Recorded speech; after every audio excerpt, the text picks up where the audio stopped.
మొత్తం మీద ఇవాళ సాయంత్రానికల్లా ₹1,00,000 రుణమాఫీ జరుగుతుంది అని చెప్పేసి ముఖ్యమంత్రి రేవంత్ రెడ్డి ప్రకటించిండు. అదే విధంగా ఇవాళ సాయంత్రానికి ₹1,00,000 పడిపోతాయి. అయితే 3 విడతలుగా ఈ 2 లక్షల రుణమాఫీ అనేటువంటి చేయాలని చెప్పేసి రాష్ట్ర ప్రభుత్వం భావిస్తా ఉంది. అందులో భాగంగా మొదటగా ఇవాళ 7,000 కోట్ల రూపాయలను రైతుల ఖాతాల్లో జమ చేయనుంది. 11 లక్షల పైచిలకు రైతులకు లబ్ధి చేకూరనుంది. ఇక 2వ విడత, తర్వాత 3వ విడత అంటే ఆగస్టు 15లోగా పూర్తి చేస్తానని చెప్పినటువంటి ప్రభుత్వం ఆ దిశగా అడుగులేస్తా ఉంది. అందులో భాగంగా మొదటి విడతగా ₹1,00,000 రుణమాఫీ ఎట్ ఎ టైం మాఫీ చేస్తుంది. గత సర్కారు చెప్పింది మొత్తం కూడా పక్కకు పెట్టేసింది. తర్వాత కేసీఆర్ కాక లాస్ట్కి వస్తే ఏం చేసిండు, 5 ఏళ్ల దాకా ఆగిండు. ఎలక్షన్ల ముందరకు వచ్చిన తర్వాత అది చేస్తానన్నాడు. అయితే అప్పుడు ఏమైందంటే ఆ ₹1,00,000 ఉన్నాయి, 2,50,000 అయింది అప్పుడుగా. అట్లా చాలా మంది నష్టపోయినరు. కాకపోతే ఏంటంటే ఇప్పుడు ప్రభుత్వం చెప్పింది ఆ చెప్పినట్టుగానే ఆ దిశగా అడుగులేస్తా ఉంది. అందులో భాగంగానే ఇవాళ సాయంత్రానికి ₹1,00,000 రుణమాఫీ, ₹1,00,000 వరకు ఉన్నటువంటి రుణాలన్నీ కూడా మాఫీ చేస్తూ నిర్ణయం తీసుకుంది. ఇక మరోవైపు అంటే ఈ ఉత్సవాన్ని అంటే రైతులకు ఇచ్చేటువంటి ₹2,00,000 రుణమాఫీకి సంబంధించి సంబురాలు చేసుకోవాలని చెప్పేసి 3 రోజుల పాటు సంబురాలు చేయాలని చెప్పేసి రాష్ట్ర ప్రభుత్వం భావిస్తూ ఉంది. అందులో భాగంగా ఇవాళ ప్రారంభమై రేపు ఎల్లుండి కూడా ఈ సంబురాలు కొనసాగుతాయి. ఇక మరోవైపు ప్రాజెక్టులన్నీ అంటే పెండింగ్ ప్రాజెక్టులన్నీ పూర్తి చేసి నీరు అంటే రైతులకు పొలాలకు నీరు అందించేందుకు ప్రయత్నం చేస్తాం. 100% దానిపైన ప్రత్యేక దృష్టి పెట్టింది రాష్ట్ర ప్రభుత్వం. అందులో భాగంగా ఇక్కడ మంత్రి ఉత్తమ్ కుమార్ రెడ్డి దానిపైన ఒక రూట్ మ్యాప్ను రెడీ చేశారు. తర్వాత ఏ ప్రాజెక్టును ఎప్పుడెప్పుడు పూర్తి చేయాలని చెప్పేసి ABC అంటే ఒక 3 విభాగాలుగా వాటిని విభజించారు. ఏ కేటగిరీకి సంబంధించి ముందుగా అంటే రెడీగా ఉన్నటువంటి ప్రాజెక్టులు ఏవైతే ఉంటాయో దాని నుంచి నీరందించేటువంటి కార్యక్రమం, ఆ తర్వాత B కేటగిరీ, ఆ తర్వాత C కేటగిరీ, ఇలా 3 కేటగిరీలుగా ప్రాజెక్టులు పూర్తి చేయాలని చెప్పేసి అక్కడ మంత్రి ఉత్తమ్ కుమార్ రెడ్డి ఆధ్వర్యంలో మొత్తం కమిటీ నిర్ణయించింది. అయితే ఈ నేపథ్యంలో ఇక్కడ రైతులకు నీరు అందించడం, ఇటు రైతుల రుణమాఫీ చేయడం, ఇవన్నీ కూడా చకచక కార్యక్రమాలన్నింటి కూడా జరిగిపోతూ ఉన్నాయి. అంటే 6 గ్యారెంటీల అమలును అంటే మేము చిత్తశుద్ధితో చేస్తున్నాం అనేటువంటి అంటే భరోసాని, తర్వాత అక్కడ రాహుల్ గాంధీ ఇచ్చినటువంటి మాటను నిలబెట్టుకునేందుకు రాష్ట్ర ప్రభుత్వం ప్రయత్నిస్తున్నట్టుగా కనిపిస్తూ ఉంది. అంటే ఎన్ని కష్టాలు ఎదురైనా డెఫినెట్గా మేము ఇచ్చినటువంటి హామీలు నెరవేరుస్తామని చెప్పేసి రాష్ట్ర ప్రభుత్వం గతంలోనే ప్రకటించింది. ఆ విధంగా ముందుకెళ్తా ఉంది. ఇక మరోవైపు ఇవాళ డిఎస్సి పరీక్ష అంటే డిఎస్సిని వాయిదా వేయాలని చెప్పేసి గతం నుంచి మొత్తం కూడా అభ్యర్థులందరూ కూడా ఆందోళన చేసిండ్రు, తర్వాత కోరుకున్నారు. రకరకాలుగా ఏది చేసినా కానీ ప్రభుత్వం మరి ఏమైందో వాళ్ళకి ఎటువంటి నివేదికలు అందినో తెలియదు, కానీ మొత్తం మీద వాయిదా వేయలేదు. ఇవాల్టి నుంచి డిఎస్సి అభ్యర్థులకు అంటే డిఎస్సి అభ్యర్థులు ఇప్పుడు ఉపాధ్యాయ ఉద్యోగాల కోసం పరీక్ష రాస్తున్నారు. ఇవాళ నుంచి అప్ టు 5th అనుకుంటా, ఆగస్టు 5th వరకు అయితే రాస్తున్నారు. వాళ్ళందరికీ కూడా ఆల్ ది బెస్ట్. ఎందుకంటే దురదృష్టవశాత్తు ఏంటంటే చాలా మంది చదువుకోలేదు. అయినప్పటికీ అంటే ఇప్పుడు ఎవరికైనా చదువుకోలేదు కాబట్టి ఈ కొంతవరకు చదివిన వాళ్ళు ఎవరైనా ఉంటారో వాళ్ళకు కొంతవరకు బయటపడేటువంటి అవకాశం ఉంటుంది. అందరికీ ఆల్ ది బెస్ట్. ఇక మొత్తం మీద జరుగుతున్నటువంటి పరిణామాలు ఇట్లా ఉంటే కాక పార్టీలో మొత్తం కూడా ఆగమాగం ఉండదంట కథ. అట్లా ఎవరు ఉండే పరిస్థితి లేదు, మొత్తం జంప్ అయిపోతారు. ఇక మిగిలితే ఆ 4 మిగులుతారని చెప్పేసి చర్చ జరుగుతూ ఉంది. ఇది ఇట్లా ఉంటే నార్మల్గా కర్ణాటకలో లోకల్ రిజర్వేషన్లు తీసుకున్నారో దానిపైన అక్కడ ఉన్న కాంగ్రెస్ సిద్ధరామయ్య సర్కార్ వెనక్కు తగ్గినట్టు తెలుస్తా ఉంది. ఎందుకంటే ఐటీ సంస్థల నుంచి పెద్ద ఎత్తున వ్యతిరేకత రావడం, పారిశ్రామికవేత్తల నుంచి వ్యతిరేకత రావడంతో మళ్ళా పునఃసమీక్షిస్తాము అని చెప్పేసి కేబినెట్ మళ్ళీ చేస్తామని చెప్పేసి వెనక్కి తగ్గింది. మరి ఐటీ సెక్టార్ లో ఎక్కువగా తెలుగు వాళ్ళు ఉన్నారు, వివిధ రాష్ట్రాల నుంచి ఉన్నారు. ఐటీ సెక్టార్ కంప్లీట్ గా ఐటీ సంస్థలే వెళ్ళిపోయే పరిస్థితులు ఉంటాయి, షిఫ్ట్ అయ్యే పరిస్థితులు ఉన్న నేపథ్యంలో వాళ్ళు లోకల్ రిజర్వేషన్ అంటే మళ్ళీ మాకు క్వాలిటీ పీపుల్ దొరకకపోతే మేము ఇక్కడ నుంచి వెళ్ళిపోతామని చెప్పేసి ఐటీ సంస్థలు ఏవైతే ఉన్నాయో, కంపెనీలు ఏవైతే ఉన్నాయో ఆ కంపెనీలు చెప్పినాయంట. చెప్తే మరి ఎట్లా మరి ఐటీ కంపెనీలను వెళ్ళిపోతే ఎట్లా వేరే రాష్ట్రాలకు వెళ్ళిపోయేటువంటి ప్రమాదం ఉంటుంది. కాబట్టి మళ్ళీ లోకల్ రిజర్వేషన్ 75% అనే దానిపైన వెనక్కి తగ్గింది కర్ణాటక రాష్ట్ర ప్రభుత్వం. ఇక మరోవైపు జరుగుతున్నటువంటి పరిణామాలు ఇట్లా ఉంటే ఇంకా రకరకాల కథలన్నీ ఉన్నాయి, రకరకాల కార్యక్రమాలు ఉన్నాయి. వాటన్నిటి గురించి కూడా మనం మాట్లాడుకుందాం లోపలికి పోయిన తర్వాత. గచ్చిరోడ్లో జరిగినటువంటి ఎన్కౌంటర్లో 12 మంది మావోయిస్టులను చంపేసిండ్రు. ఒకసారి వెలుగు దినపత్రిక చూద్దాం. గడ్చిరోలిలో భారీ ఎన్కౌంటర్, 12 మంది మావోయిస్టులు మృతి. దాదాపు 5 గంటల పాటు భీకర కాల్పులు. C-60 కమాండోస్, SI 2 జవాన్లకు గాయాలు. హెలికాప్టర్ లో నాగ్పూర్ కు తరలించి ట్రీట్మెంట్. అడవుల్లో కొనసాగుతున్న కూంబింగ్. అయితే ఇక్కడ ఏది ఛత్తీస్గఢ్లో భారతీయ జనతా పార్టీ ప్రభుత్వం అధికారంలోకి వచ్చిన తర్వాత ఇది 10వ ఎన్కౌంటర్. మొత్తం మీద ఎన్కౌంటర్లు చేస్తూ ఇప్పటి వరకు 146 మందిని మొత్తం కూడా అంటే మావోయిస్టులని ఖతం చేసేటువంటి కార్యక్రమం చేపట్టింది అక్కడ ఉన్నటువంటి రాష్ట్ర ప్రభుత్వం. అందులో భాగంగా మొత్తం కూడా ఎన్కౌంటర్లు జరుగుతూ ఉన్నాయి. అయితే నిన్న జరిగినటువంటి ఎన్కౌంటర్కి సంబంధించి ఒక ఎస్ఐకి తర్వాత ఇంకొక కానిస్టేబుల్ కూడా అంటే జవాన్ కూడా గాయాలైనాయి. ఈ గాయాలైతే హెలికాప్టర్లు తీసుకుపోయారట. మొత్తం మీద అక్కడ మావోయిస్టులు లేకుండా మావోయిస్టుల ఏరివేత కార్యక్రమాన్ని చేపట్టింది అక్కడ రాష్ట్ర ప్రభుత్వం. అయితే విషయం ఏంటంటే కేంద్రం కూడా దీనిపైన సీరియస్గా ఉంది.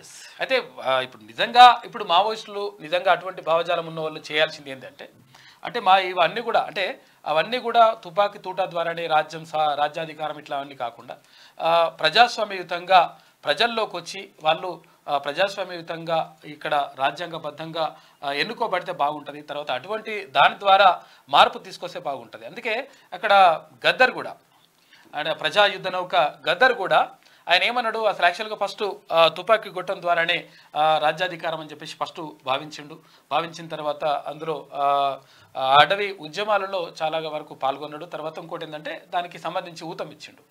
అయితే ఆ తర్వాత క్రమంలో లేదు ఇది తుపాకీ గొట్టం ద్వారా కాదు అసలు యాక్చువల్గా బ్యాలెట్ ఓటు ద్వారానే దీని ద్వారానే ఇది సాధ్యమవుతుంది అని చెప్పేసి భావించిండు. తర్వాత ఈ వైపు వచ్చేసిండు. మారుతున్నటువంటి కాలానికి అనుగుణంగా భావజాలాన్ని మార్చుకోవాల్సిన అవసరం ఉన్నది. కాబట్టి ఎవరైతే అటువంటి భావజాలం ఉన్నారో ఆ భావజాలం కరెక్ట్ కాదు. ఎందుకంటే హింస ఎప్పుడు కూడా ప్రజలకు మంచి చేయదు. తర్వాత ఏదో సాధిద్దాం అనుకుంటే ఇప్పుడు పరిస్థితి అట్లా ఉండదు.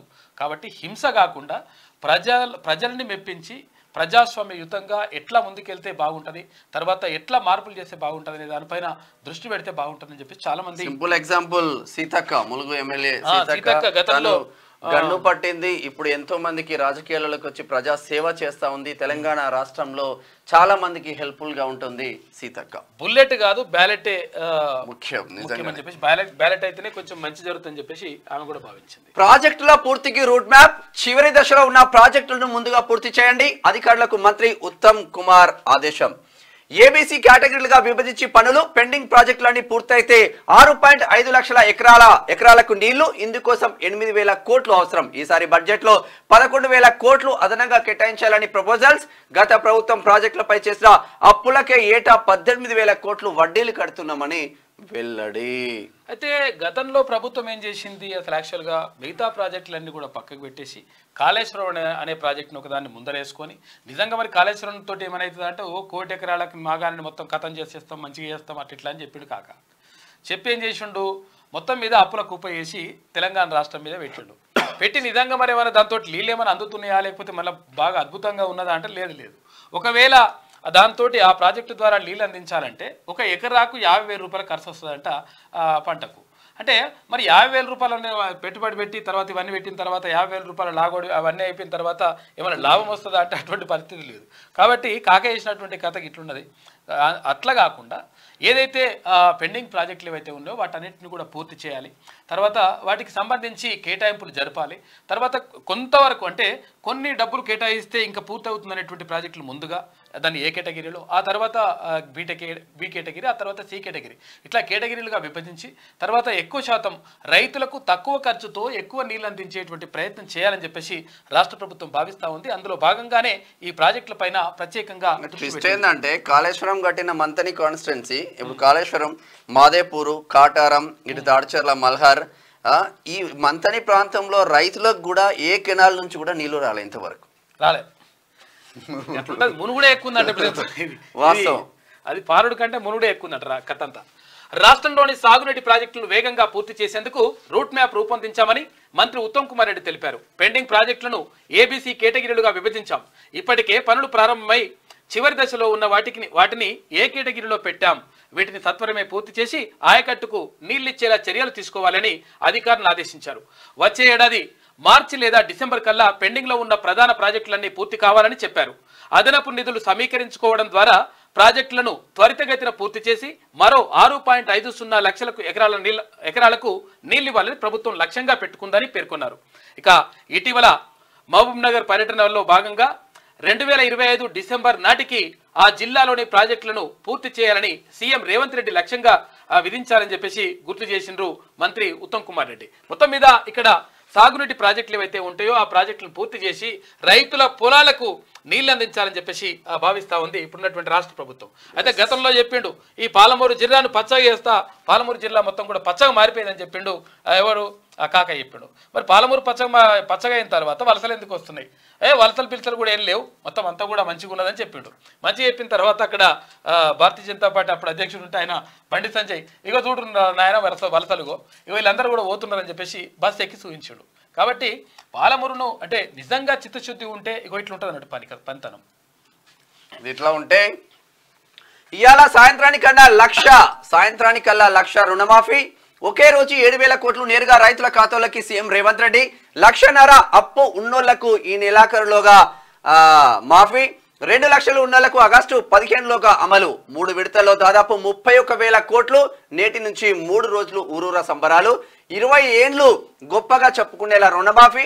ఆర్థిక నిపుణులు కష్టమని చెప్పినా అమలు చేస్తున్నాం. రాహుల్ గాంధీ ఇచ్చిన మాటకు కట్టుబడి ముందుకు.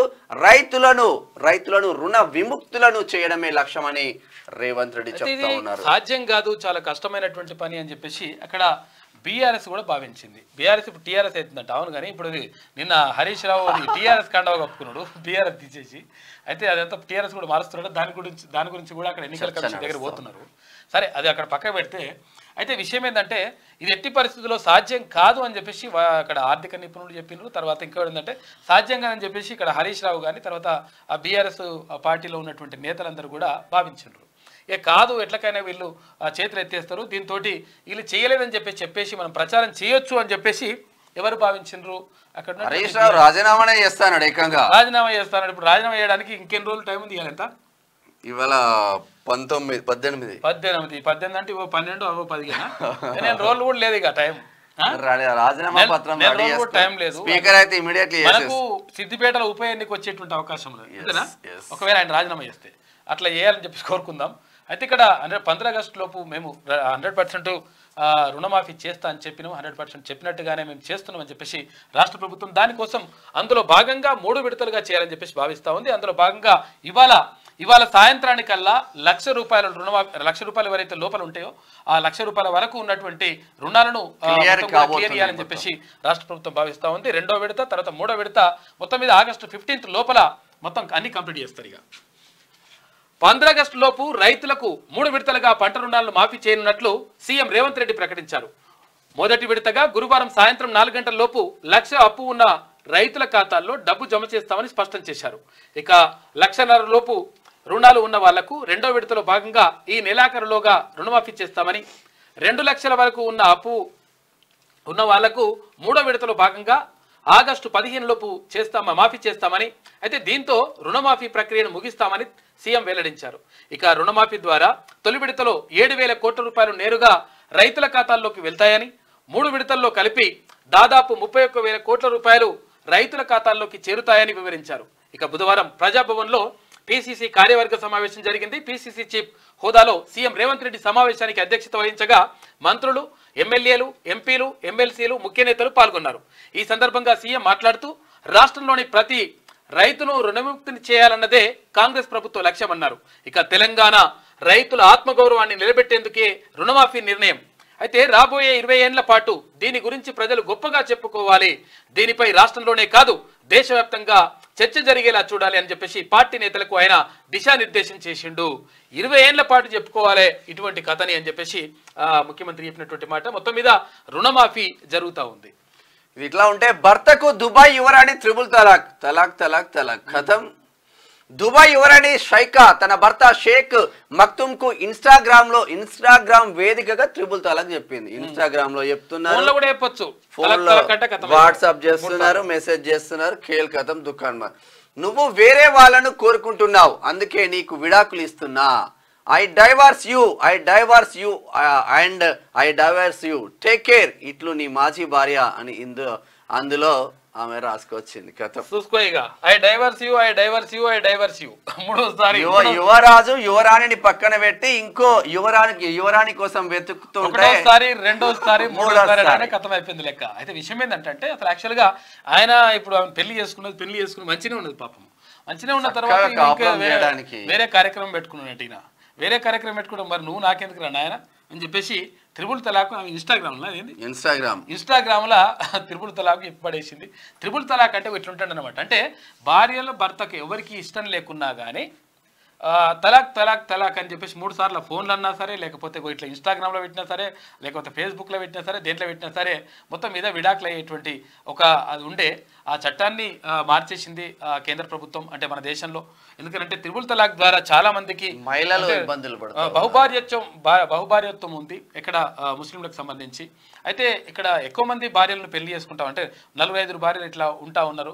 అయితే తలాక్ అని చెప్పేసి చెప్పడం ద్వారా వీళ్ళు ఆగమవుతారు, వాళ్ళ జీవితాలు ఆగమవుతున్నాయని చెప్పేసి కేంద్ర ప్రభుత్వం భావించింది. అందులో భాగంగా ఈ త్రిపుల్ తలాక్ వద్దురా నాయన అని చెప్పేసి ఇక్కడ నిర్ణయం తీసుకుంది. కానీ ఇక వేరే దేశాలలో లేదు కదా అట్లా. కాబట్టి త్రిపుల్ తలాక్ అనేదంట ఖతం అయిపోయింది లెక్క. క్వారీ గుంతలో ఈతకు వెళ్లి 3 మృతి. శుభకార్యానికి వచ్చిన కుటుంబంలోని 3 క్వారీ గుంతలో ఈతకు వెళ్లి నీట మునిగి చనిపోయారు. మృతుల్లో 2 యువకులు, 1 బాలిక ఉన్నారు. పాపం ఇప్పుడు ఈ క్వారీ గుంతలలో ఇప్పుడు వానాకాలం వస్తుంది, వానాకాలం స్నానం చేసేందుకు పోతారు, ఫోటోలు దిగుతందుకు పోతారు. జాగ్రత్తగా ఉండండి, చాలా ఇంపార్టెంట్ ఇది. ఇక హైదరాబాద్ మురుగునీటిలో ప్రమాదకర బ్యాక్టీరియా ఉందంట, జాగ్రత్తగా ఉండురి. హైదరాబాద్లోని మురుగునీటిలో మందులకు లొంగని బ్యాక్టీరియా, వైరస్, ఫంగం వంటి ప్రమాదకర సూక్ష్మజీవులు పెరుగుతున్నట్లు సైంటిస్టులు గుర్తించిండ్రట. చూసుకోయిగా లేదు కదా, ఇప్పుడు మూసి ఉంది. మూసి నువ్వు ఎక్కడ చూసినా కూడా మొత్తం ఎక్కడ కూడా క్లీన్ చేసిన పరిస్థితి లేదు మూసి. ఇక గద్వాలలో సీఎం రేవంత్ రెడ్డి చిత్రపటానికి ఫలాభిషేకం చేస్తున్న రైతులు. ఆరోగ్యశ్రీకి కొత్త కార్డులు, యూనిక్ ఐడితో ఇవ్వనున్న సర్కార్. రేషన్ కార్డుతో లింక్ కట్. అందరికీ స్కీమ్ వర్తింపజేయడంపై కసరత్తు. 400 కోట్లు అదనంగా ఖర్చు అవుతుందని అంచనా. హెల్త్ స్కీమ్లన్నింటినీ ఒకే గోడు కిందికి తేవడంపై చర్చ జరుగుతా ఉంది. అయితే ఆరోగ్యశ్రీ ఇప్పటి వరకు ఏముంటుందంటే తెల్ల రేషన్ కార్డు ఉన్న వాళ్ళకి ఆరోగ్యశ్రీ. దానికోసం ఏమైందంటే యాక్చువల్ గా ఈ ఆరోగ్యశ్రీ కిందికి రావాలని చెప్పేసి తెల్ల రేషన్ కార్డు లేకుండా ఇష్టం లేకున్నా కానీ తెల్ల రేషన్ కార్డు తీసుకునే ప్రయత్నం చేసిండ్రు చాలా మంది. రకరకాలుగా ఇప్పుడు సబ్సిడీ బియ్యం ఇవన్నీ కూడా కథా కార్ఖానా గోల్మాల్ అంతా జరిగింది. అయితే అట్లా కాదు, అందరికీ ఆరోగ్యశ్రీ వర్తించాలని చెప్పేసి రాష్ట్ర ప్రభుత్వం భావిస్తూ ఉంది. అందుకని చెప్పేసి ఆరోగ్యశ్రీ కార్డులు ఇవ్వాలని చెప్పేసి నిర్ణయించింది. అయితే ఇక్కడ రేషన్ కార్డుతో సంబంధం లేకుండా ఇది చేస్తూ ఉంది, అక్కడ రేషన్ కార్డుతో సంబంధం లేకుండా రుణమాఫీ జరుగుతూ ఉంది. ఇవన్నీ కూడా రేషన్ కార్డుకు లింక్ పెట్టడం కాదని చెప్పేసి రాష్ట్ర ప్రభుత్వం భావిస్తుంది. ఇక రాజీవ్ ఆరోగ్యశ్రీ లబ్ధిదారులకు ప్రభుత్వం కొత్త కార్డులు ఇవ్వనున్నది. ఇక ప్రైవేట్ ఇన్సూరెన్స్ సంస్థలు ఇచ్చే కార్డుల తరహాలో ప్రతి కుటుంబాన్ని ఒక యూనిట్గా తీసుకొని యూనిక్ ఐడితో కార్డు తేనుంది. ఇక కుటుంబంలోని ప్రతి ఒక్కరికి ఒక్కో సబ్ నెంబర్ ఇవ్వనున్నారు. ఇదే కార్డును హెల్త్ ప్రొఫైల్కు లింక్ చేసి స్టేట్ డిజిటల్ హెల్త్ ప్రొఫైల్ను తయారు చేయనున్నారు.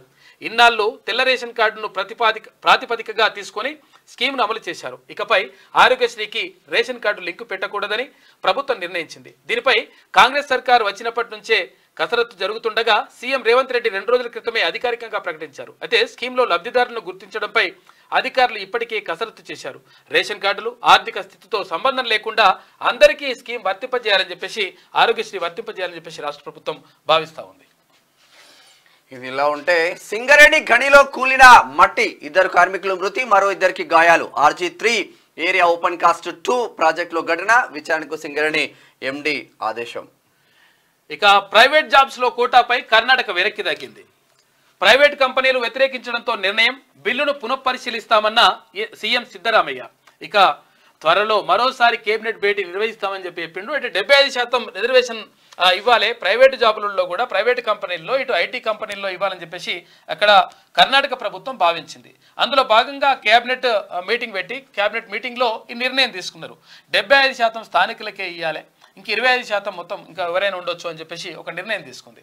అయితే ఏమైంది, అక్కడ మీరు ఇట్లా నిర్ణయం తీసుకుంటే మాకు ఇప్పుడు క్వాలిటీ ఉన్నటువంటి ఎవరైతే మ్యాన్ పవర్ ఉంటుందో మ్యాన్ పవర్ మాకు ఉండదు, మాకు అట్లా ఉండకపోవడం వల్ల మాకు నష్టం జరుగుతుంది. కాబట్టి మేము ఐటీ సెక్టార్ని ఇక్కడ నుంచి మొత్తం కూడా ఎత్తేస్తామని చెప్పేసి మరి కొంతమంది చెప్పిండ్రంట. తర్వాత ప్రైవేట్ కంపెనీలు కూడా మేము ఇక్కడ నుంచి వెళ్ళిపోతాం, వేరే రాష్ట్రానికి వెళ్ళిపోతాం, మీ దగ్గర ఇట్లా రిజర్వేషన్ పెట్టుకుంటే ఎట్లా అని చెప్పేసి అన్నారంట. దీంతో ఇక మరి ఏం చేయాలనో అర్థం కాక మళ్ళీ రాష్ట్ర ప్రభుత్వం మళ్ళీ వెనక్కి తగ్గింది. తర్వాత ఇక్కడ మరి దానిపైన మళ్ళీ ఒక పునఃసమీక్షించిన తర్వాతనే నిర్ణయం తీసుకుంటారంట. 4 నెలల్లో నైని నుంచి బొగ్గు ఉత్పత్తి పనులు వేగంగా చేపట్టాలి. ఆఫీసర్లకు డిప్యూటీ సీఎం భట్టి ఆదేశం. నిర్వాసితులకు మెరుగైన R&R ప్యాకేజ్ ఇవ్వాలి. గత బీఆర్ఎస్ సర్కార్ నిర్లక్ష్యంతోనే పన్నుల్లో ఆలస్యం. 2015లో సింగరేణికి బ్లాక్ దక్కినా ఇప్పటికీ పనులు స్టార్ట్ కాలే. అనుమతులన్నీ రావడంతో ఉత్పత్తి చేపట్టాలని స్పష్టీకరణ. 4 నెలల్లో నయని నుంచి బొగ్గు ఇక ఉత్పత్తి పనులు వేగంగా చేపట్టాలని చెప్పేసి బట్టి విక్రమార్క చెప్తా ఉన్నారు ఉప ముఖ్యమంత్రి. నేటి నుంచి డిఎస్సి పరీక్షలు రాయనున్న 2.79 లక్షల మంది అభ్యర్థులు. 14 జిల్లాల్లో 56 పరీక్షా కేంద్రాలు. 15 నిమిషాల ముందే గేట్లు క్లోజ్. తొలిసారిగా ఆన్లైన్ లో పరీక్షలు నిర్వహిస్తున్న ప్రభుత్వం. 11,062 టీచర్ పోస్టుల భర్తీకి గతంలో నోటిఫికేషన్. ఆగస్టు 5 వరకు పరీక్షల నిర్వహణ. 2,79,000 మంది పరీక్షలు రాస్తే 11,000 పోస్టులు ఉన్నాయి. ఇక 2,79,954 మంది ఈ పరీక్ష రాస్తున్నారు. ఏదైతే డిఎస్సి పరీక్ష రాస్తున్నారు అంటే ఉపాధ్యాయ పోస్టులు ఉంటాయి కదా, ఆ ఉపాధ్యాయ పోస్టుల కోసం ఇదంతా కూడా పరీక్ష రాస్తున్నారు. అయితే 11,062 పోస్టులు ఉన్నాయి. అయితే అసలు యాక్చువల్గా గతంలో 5,089 పోస్టులకే మన 84 పోస్టులకే మన కేసీఆర్ నిర్ణయం తీసుకొని లేదు పెంచు కాక అంటే నేను పెంచాను అని చెప్పేసి 5,089 ఉంటాయి. వాటిని ఇప్పుడు 11,062కు పెంచింది రాష్ట్ర ప్రభుత్వం. అందులో భాగంగా పరీక్ష నిర్వహిస్తూ ఉన్నారు. అయితే మాకు టెట్ పెట్టిండ్రు మధ్యలో. అసలు యాక్చువల్గా టెట్ పెట్టకపోతే ఇదంతా కూడా ప్రాబ్లం లేకపోతుండే, డైరెక్ట్గా డిఎస్సి చదువుకునేటోళ్ళు. కాకపోతే ఏంటంటే టెట్ పెట్టిండ్రు. టెట్ పెట్టడంతో ఏమైందంటే టెట్ చదువుకున్నారు. టెట్ చదువుకున్న తర్వాత డిఎస్సికి మధ్యలో గ్యాప్ లేకుండా అయిపోయింది. దాంతో కొంచెం ఇబ్బంది పడ్డారు. అయినప్పటికీ పరీక్ష మరి ప్రభుత్వం ఎటువంటి కారణాలు ఉన్నాయో తెలియదు కానీ మరి ముందుకు వెళ్తా ఉంది. అయితే ఇక తప్పనిసరి పరిస్థితుల్లో పరీక్ష కూడా రాస్తా ఉన్నారు అభ్యర్థులు. రాష్ట్రంలో గురువారం నుంచి డిఎస్సి పరీక్షలు ప్రారంభం కానున్నాయి. వచ్చే నెల 5 వరకు జరిగే ఈ పరీక్షలన్నింటినీ తొలిసారిగా ఆన్లైన్లో నిర్వహిస్తున్నారు. పరీక్షలను పకడ్బందీగా నిర్వహించేందుకు ఇప్పటికే స్కూల్ ఎడ్యుకేషన్ అధికారులు అన్ని ఏర్పాట్లు పూర్తి చేశారు. దాదాపు 6.5 ఏళ్ల తర్వాత మళ్లీ టీచర్ పోస్టుల భర్తీకి పరీక్షలు జరుగుతున్నాయి. అయితే రాష్ట్రంలో ఖాళీగా ఉన్న 11,062 టీచర్ పోస్టుల భర్తీకి విద్యాశాఖ గతంలో నోటిఫికేషన్ రిలీజ్ చేసింది. మార్చి 4 నుంచి జూన్ 20 వరకు దరఖాస్తులకు ప్రక్రియ కొనసాగగా మొత్తం 2,79,956 మంది దరఖాస్తు చేసుకున్నారు. ఇక వీరికి జూలై 18 నుంచి అంటే ఇవాల్టి నుంచి ఆగస్టు 5 వరకు పరీక్షలు జరగనున్నాయి. వీరి కోసం 14 జిల్లాల్లో 56 కేంద్రాలను అధికారులు ఏర్పాటు చేసిండ్రు. ఇవాల్టి నుంచి జరుగుతూ ఉన్నాయి. ఆల్ ది బెస్ట్ అందరికీ. ఇక్కడ డిఎస్సి పరీక్ష రాస్తున్న వాళ్ళకు. ఇది ఇట్లా ఉంటే నెలకు 14,000 కోట్లు కావాలి. ఇప్పుడు వస్తున్నవి 10,000 కోట్లే. జీతాలు పెన్షన్లకే 4,000 కోట్లు కేటాయింపు. ఆదాయం రాబట్టుకునే మార్గాలపై సర్కార్ ఫోకస్. కమర్షియల్ ఎక్సైజ్ ఆమ్దాన్ని పెంచుకునేందుకు ప్రణాళికలు. తక్కువ నెలకు 14,000 కోట్ల రూపాయలు అయితేనే ఇల్లు గడిచే పరిస్థితి ఉందట రాష్ట్ర ప్రభుత్వం. లేకపోతే ఆగమాగా ఉన్నది. ఇదంతా కారణం ఏంటి అంటే గతంలో కేసీఆర్ చేసినటువంటి అప్పు 7 లక్షల కోట్ల రూపాయలు అప్పు చేసి పెట్టిండు. అప్పు చేసి పెడితే మిత్తిలు కడతందుకే సరిపోతలేదు పరిస్థితి అంతా కూడా. తర్వాత ఇదివరకు ఇప్పుడు అన్నాడు, ఇప్పుడు కేసీఆర్ అంటుండు, కేసీఆర్ హరీష్ రావు వచ్చి 26,000 కోట్ల రూపాయలు తీసుకొస్తే అదేంటి పైసలన్నీ కూడా కథం చేసిండు, అప్పు తీసుకొచ్చిందని చెప్పి. నువ్వు ఇప్పుడు 26,000 కోట్లు తీసుకొస్తే అక్కడ 36,000 కోట్లు 40,000 కోట్ల రూపాయలు ఏది ఓన్లీ వడ్డీలు కట్టినట రాష్ట్ర ప్రభుత్వం. వడ్డీలు కడుతుంది కూడా సరిపోలే ఇప్పుడు తెచ్చినటువంటి అప్పులు. అటువంటి పరిస్థితిని క్రియేట్ చేసి పెట్టిండు కాక ఇక మళ్ళీ ఇప్పుడు డైలాగులు కొడతారు వాళ్ళు. ఇప్పుడు బీఆర్ఎస్ మళ్ళీ టీఆర్ఎస్ అవుతుందంట. ఇక లంక కథలండి కథలు ఇట్లా అవుతున్నాయి. అయితే నెలకు 14,000 కోట్ల రూపాయలు అవసరమవుతుంటే కేవలం 10,000 కోట్ల రూపాయలు మాత్రమే ఆదాయం వస్తుందంట. మరి ఎట్లా చేద్దాం? ఎక్సైజ్ శాఖ నుంచా లేకపోతే ఇంకో శాఖ నుంచా ఎట్లా చేద్దాం?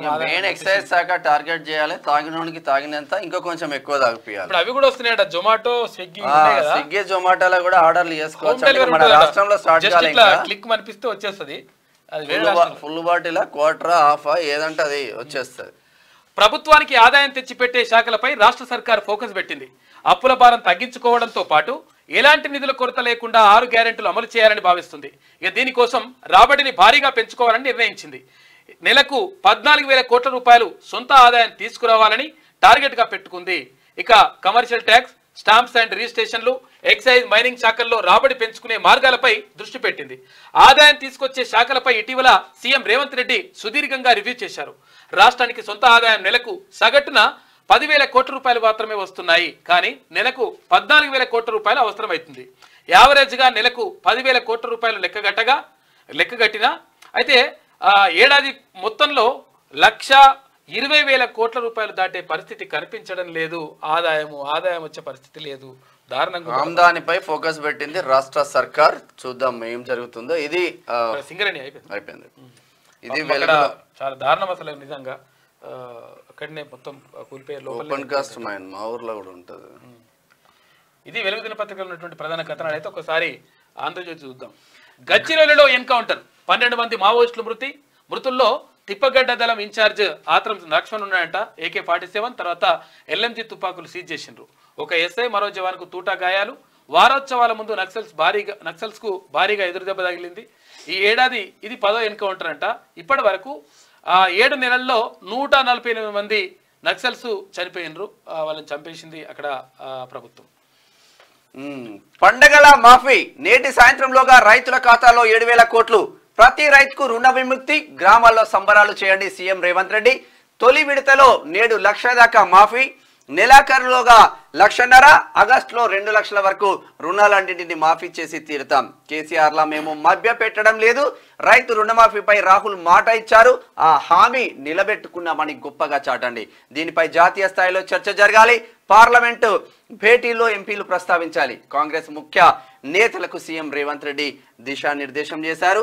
రేషన్ కార్డు లేని వారికి మాఫీ వర్తింపు అంటూ బట్టి విక్రమార్క చేస్తున్న రాష్ట్రంలోని ప్రతి రైతును రుణ విముక్తిని చేయాలన్న లక్ష్యంతో 2 లక్షల రూపాయల మేర రుణాలను ఒకేసారి మాఫీ చేస్తున్నామని సీఎం రేవంత్ రెడ్డి ప్రకటించారు. ఈ విషయంలో కాంగ్రెస్ ప్రభుత్వానికి చిత్తశుద్ధి ఉందని, కేసీఆర్ లాగా మాటలు చెప్పి రైతులను తాము మభ్యపెట్టడం లేదన్నారు. ఇక 1 లక్ష రూపాయల మేర రైతు రుణాలను గురువారం సాయంత్రం 4 గంటల కల్లా మాఫీ చేయనున్నట్లు వెల్లడించారు. అయితే రైతుల ఖాతాల్లోకి 7,000 కోట్ల రూపాయలు నేరుగా జమ చేయనున్నట్లు వెల్లడించారు. ఈ నెలాఖరులోగా 1.5 లక్షల మేర రుణాలు, ఆగస్టు లోగా 2 లక్షల రూపాయల రుణమాఫీ చేయనున్నట్టుగా రాష్ట్ర ప్రభుత్వం క్లియర్ గా ప్రకటించింది. సంబరాలు చేస్తున్నారు. రుణమాఫీకి NCDC రుణమంట 5,000 కోట్ల రూపాయల కోసం సర్కారు యత్నాలు చేస్తా ఉంది. షాతో సీఎం సంప్రదింపులు జరుపుతున్నా. ఆ సొమ్ము సహకార మాఫీకి అని చెప్పేసి ఒక వార్త. 11.42 లక్షల మంది ఖాతాల్లోకి నగదు. ఈ కుబేర్తో 7,000 కోట్లు జమ. 20 మంది రైతులకు సీఎం చేతుల మీదుగా చెక్కుల పంపిణీ. నేటి ఉదయం బ్యాంకర్లతో రేవంత్ రెడ్డి 11,42,000 మంది ఖాతాల్లోకి ఇవాళ పైసలు పడుతున్నాయి. 1 లక్ష రూపాయల రుణమాఫీకి సంబంధించి. జూరాలకు బిరబిరా కృష్ణమ్మ, ఆల్మట్టికి భారీగా వరద. బిరబిరా కృష్ణమ్మ పరుగులెడుతుంటేను గలగలా గోదావరి పరుగులెడుతుంటేను బిరబిరా కృష్ణమ్మ. ఆల్మట్టికి భారీగా వరద.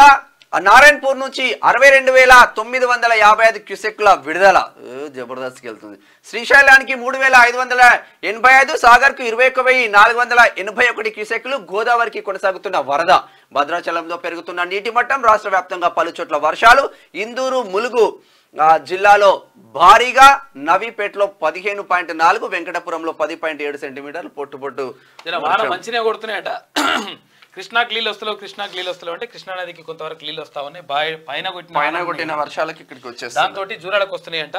గలగలా గోదావరి కదిలిపోతుంటేను బిరబిరా కృష్ణమ్మ పరుగులెడుతుంటేను బంగారు పంటలే పండుతాయి, మురిపాల ముత్యాలు దొరలుతాయి అని చెప్పేసి అప్పుడు మనకు అది రాష్ట్ర గీతం ఉండే.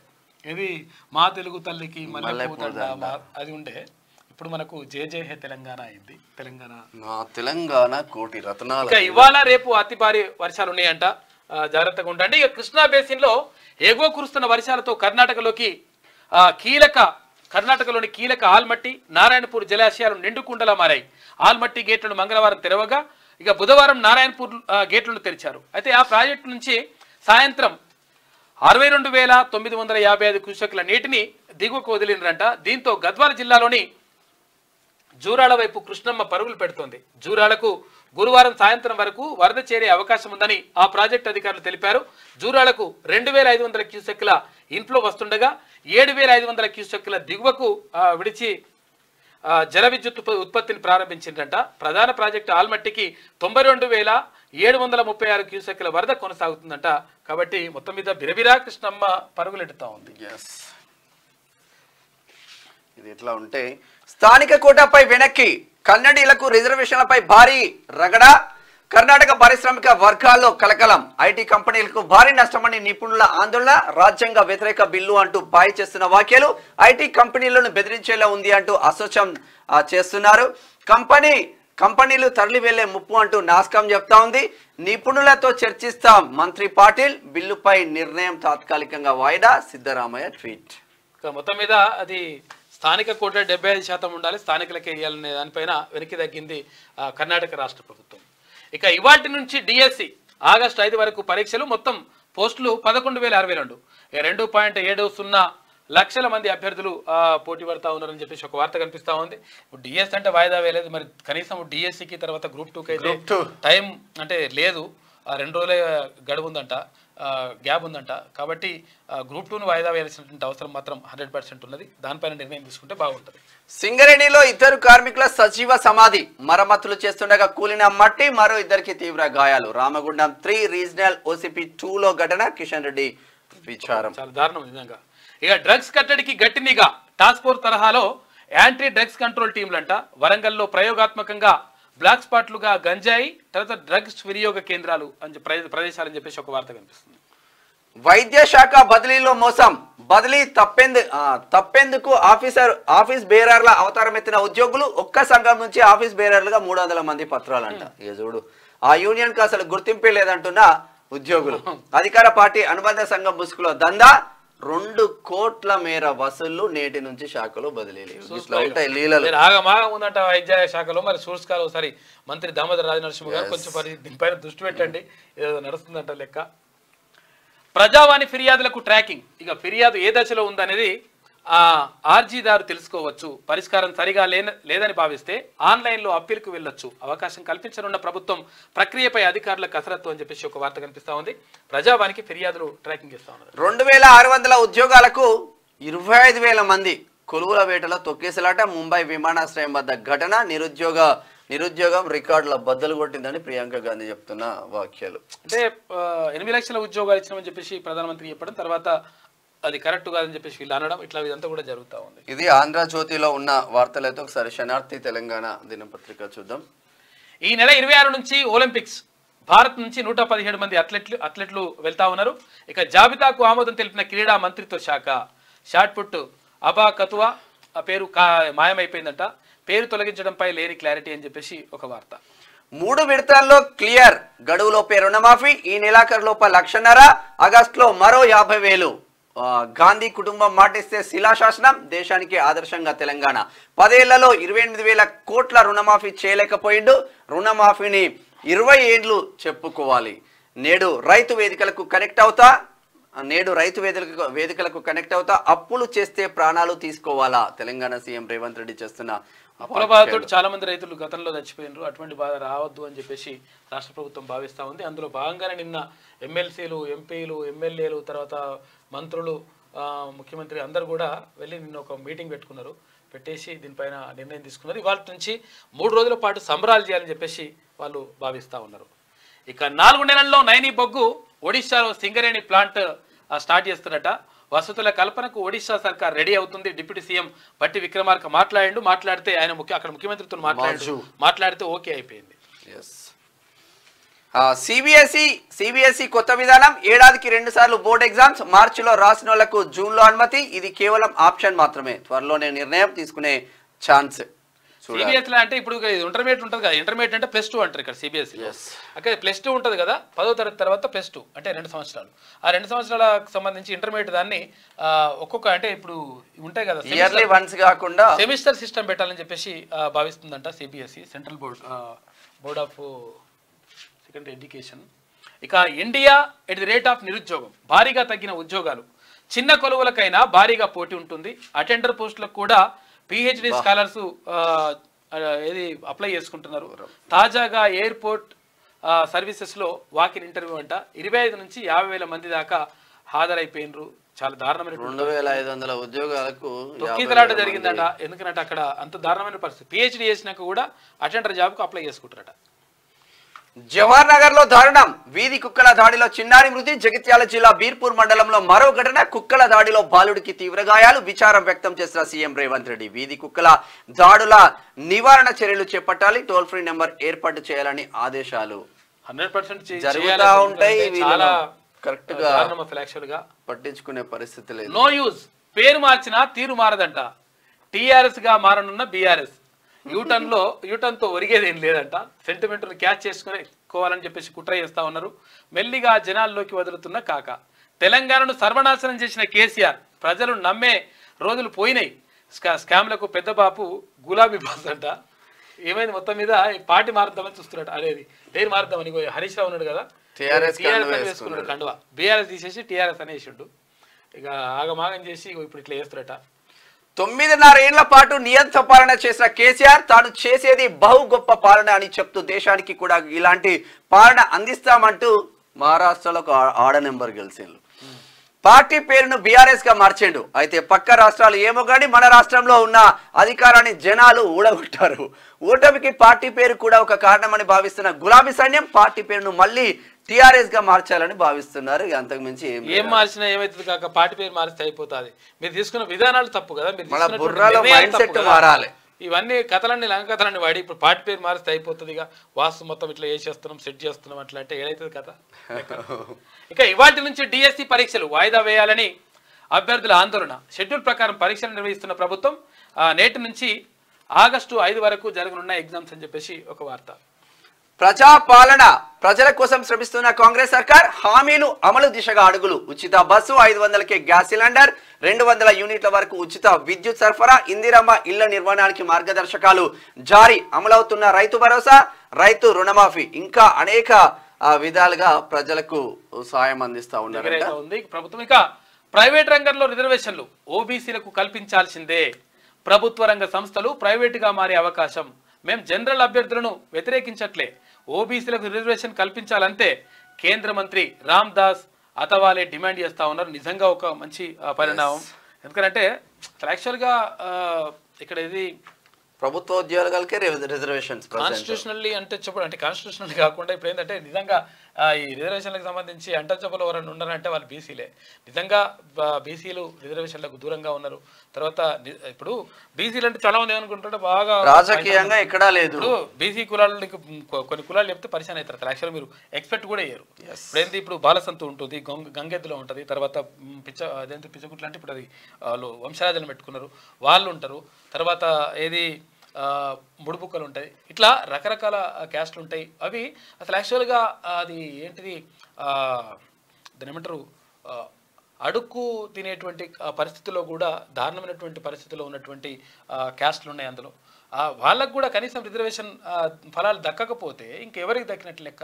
తర్వాత ఇంకోటి ఏంటంటే బీసీలు అత్యధిక జనాభా ఉంటారు. ఏబిసిడి ఇట్లా వర్గీకరణ జరిగింది. అయితే అందులో అత్యధిక జనాభా ఉంటారు. అత్యధిక జనాభా ఉన్నటువంటి బీసీలకు సంబంధించి అంటే రాష్ట్రంలో దాదాపు 62% మంది బీసీలు ఉన్నట్టుగా తెలుస్తూ ఉంది. అది అనధికారిక లెక్కల ప్రకారం. అయితే ఈ 62% మంది జనాభా ఉంటే మరి కనీసం వాళ్ళకు ఫలాలు దక్కాలి కదా. మరి దక్కుతున్నాయి అంటే నిజంగా కూడా దక్కుతలేవు.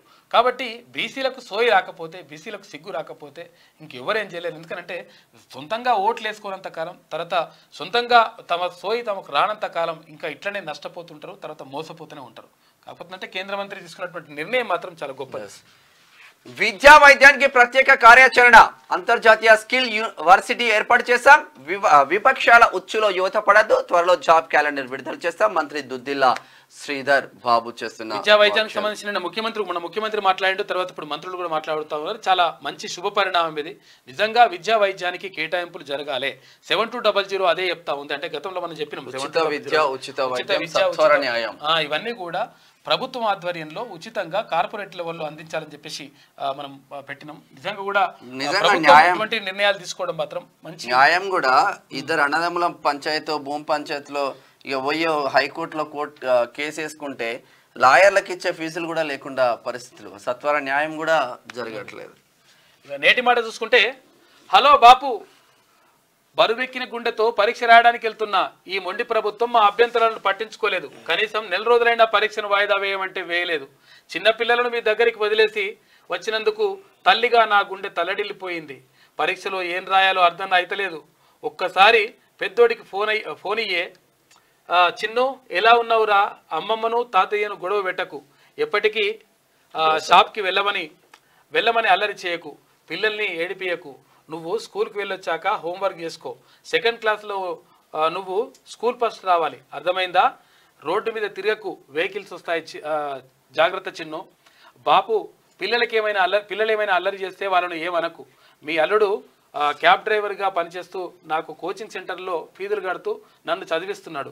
హైదరాబాద్లో బతకడం చాలా కష్టం బాపు. మన అందరి కష్టాలు పోవాలంటే నేను ఉద్యోగం సంపాదించాలి బాపు, కాకపోతే ఏంటంటే టైం లేదని చెప్పేసి ఒక ఆవేదనతోటి ఇట్లా చాలామంది బాధ ఉంది డిఎస్సి అభ్యర్థులకు సంబంధించారు. ఇక ప్రాజెక్ట్ నిర్మాణానికి రూట్ మ్యాప్ రెడీ చేసింది రాష్ట్ర ప్రభుత్వం. 28,000 కోట్ల రూపాయల నీటిపారుదల శాఖ కేటాయించాం.